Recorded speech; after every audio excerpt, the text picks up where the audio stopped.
स्वागत है आपका सिटीजन वाइस में। मैं हूं शब। सिटीजन वाइस में अब वक्त हो चुका है दिन भर की कुछ खास खबरों पे नजर डालने का। तो आइए देखते हैं क्या है आज की खास खबरों में। गाजा में जो संकट और संघर्ष दिखाई देते हैं वो केवल बाहरी हमलों की वजह से नहीं है, बल्कि इसके पीछे कई आंतरिक कारण भी हैं। सबसे पहले गाजा की राजनीतिक अस्थिरता एक बड़ी वजह है।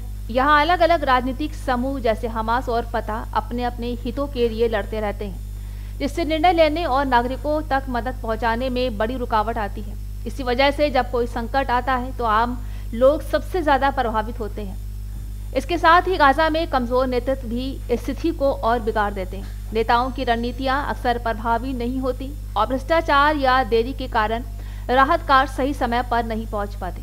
इसके अलावा गाजा में अलग अलग सामुदायिक और धार्मिक मतभेद इन लोगों की मुश्किलें बढ़ाते हैं। जब समूह आपस में संसाधनों और अधिकारों को लेकर टकराते हैं तो जरूरी सहायता और खाद्य सामग्री नागरिकों तक नहीं पहुंचती।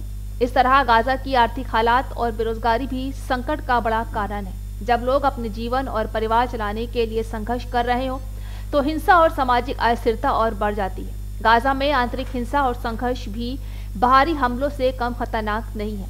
अलग अलग समूह अपने अपने राजनीतिक और आर्थिक स्वार्थ के लिए लड़ते हैं, जिससे अस्पताल, स्कूल और राहत सामग्री तक पहुंचना मुश्किल हो जाता है। इसके अलावा नागरिक ढांचा यानी कि शिक्षा, स्वास्थ्य और बुनियादी सुविधाएं कमजोर हैं, जिससे लोग किसी भी संकट या आपदा में जल्दी प्रभावित होते हैं। और अंत में राजनीतिक नेतृत्व का स्वार्थ और भ्रष्टाचार नागरिकों की पीड़ा को और बढ़ा देता है। बाहरी मदद मौजूद होने के बावजूद भ्रष्टाचार और गलत प्रबंधन के कारण लोग उसका लाभ नहीं उठा पाते।